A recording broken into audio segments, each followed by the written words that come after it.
ஆண்டவரும் இரட்சகருமாகிய இயேசு கிறிஸ்துவின் திருப்பெயரினாலே உங்களை நான் வாழ்த்துகிறேன். இந்த இறைவார்த்தை மூலமாக ஆண்டவருடைய வார்த்தை உங்களோடு கூட பகிர்ந்து கொள்வதிலே நான் மிகுந்த மகிழ்ச்சி அடைகிறேன். கர்த்தர் தாமே உங்களை ஆசீர்வதிப்பாராக. இன்றைய நாளுக்கான இறைவார்த்தை நீதிமொழிகள் 19ஆம் அதிகாரம் 12ஆம் வசனம்.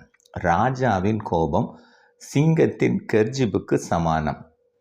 அவனுடைய தயை புல்லின் மேல் பெய்யும் பனி போல் இருக்கும். ராஜாவுடைய கோபமும் தயவும் இங்கே சொல்லப்படுகிறது. கோபம் எப்படிப்பட்டது? சிங்கத்தின் கெர்ஜிப்பை போன்றது. அவனுடைய தயவு எப்படிப்பட்டது? அது புல்லின் மீது இறங்கும் பனியை போன்றது என்று சொல்லப்படுகிறது. அப்படியானால் சிங்கத்தின் கர்ஜிப்பு எதற்கு ஒப்புமையாக சொல்லப்படுகிறது என்று சொன்னால், சிங்கத்தின் கர்ஜிப்பு ஒரு பயத்தை ஏற்படுத்தும், ஒரு நடுக்கத்தை உண்டாக்கும், ஒரு பயங்கரமான ஒரு சேதத்தை அது விளைவிக்கும். எனவே அதிகாரத்தில் இருப்பவர்களை கோபப்படுத்தும் போது, அதிகாரத்தில் இருக்கிறவருடைய கோபம் பலவிதமான ஆழமான தாக்கங்களை, ஆபத்துக்களை ஏற்படுத்தும். இதை நாம் புரிந்து கொள்ள வேண்டும்.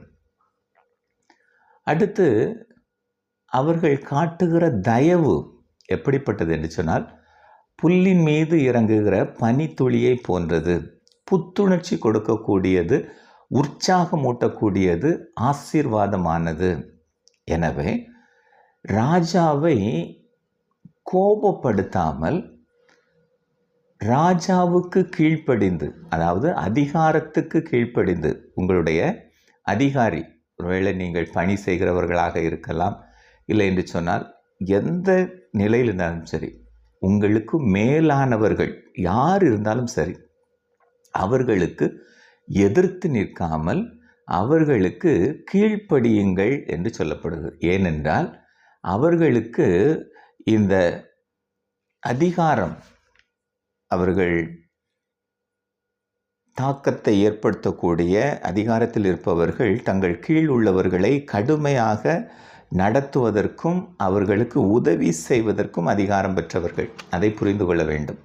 எனவே புத்திசாலித்தனமாக நடந்து கொள்வது அவசியம் இல்லையா? நீதிமொழிகள் புஸ்தகம் எல்லாமே நமக்கு ஞானத்தை தான் கற்றுத்தருகிறது. அப்போ நாம் ஞானத்தை இதிலிருந்து, இந்த வசனத்திலிருந்து என்ன கற்றுக்கொள்ளுகிறோம் என்று சொன்னால், அதிகாரத்தில் இருப்பவர்களை நாம் கோபப்படுத்தும் போது நமக்கு தீங்கு விளையும். அதே நேரத்தில் அதிகாரத்தில் இருப்பவர்களுக்கு கீழ்ப்படிந்து நடக்கும்போது நமக்கு நன்மை உண்டாகும். வேதத்திலே நாம் பார்த்தோம் என்று சொன்னால், சாத்ராக், மேஷாக், ஆபேத்நேகோ அவர்கள் ராஜா நிறுத்திய பொற்சிலையை தங்களுடைய விசுவாசத்தினாலே வணங்க மறுத்தார்கள். யெகோவா தேவன் ஒருவரே, அவரை மாத்திரமே நாங்கள் வணங்குவோம் என்று சொல்லி ராஜாவின் கட்டளைக்கு அவர்கள் கீழ்ப்படிய மறுத்தார்கள். விளைவு தீச்சூளையிலே போடப்பட்டார்கள். ஆனால் யோசேப்பு பார்வோனுடைய அரண்மனையிலே பார்வோனுடைய வார்த்தைக்கு அவன் கீழ்ப்படியிருந்தான். விளைவு அவனுடைய குடும்பத்தையும் காக்க முடிந்தது. தேசத்திலும் பார்வோனுக்கு அடுத்த ஸ்தானத்திலே உயர்த்தப்படுகிறான். எனவே ஞானமாய் நடந்து கொள்வது நல்லது. அதுதான் இங்கே சொல்லப்படுகிற காரியம். வாழ்க்கையில் எப்பொழுதுமே, ஏனென்றால் அதிகாரம் என்பது கடவுளால் கொடுக்கப்படுகிறது. இன்றைக்கி ஒரு பதவியில் இருக்கிறவர்கள் யாராக இருந்தாலும் சரி, அது கடவுளால் அவர்களுக்கு கொடுக்கப்படுகிற ஒரு காரியம். எனவே அதிகாரத்திற்கு எதிர்த்து நிற்காமல் நாம் அதிகாரத்துக்கு கீழ்ப்படுகிறவர்களாக இருக்கும்போது நன்மையை பெற்றுக்கொள்கிறோம், தயை பெற்றுக்கொள்கிறோம்.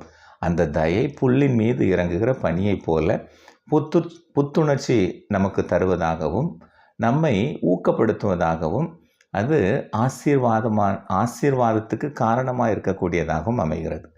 எனவே அருமையானவர்களே, புத்தியாய் நடந்து கொள்ளுங்கள். தேவன் உங்களை ஆசீர்வதிப்பாராக. ஆமென்.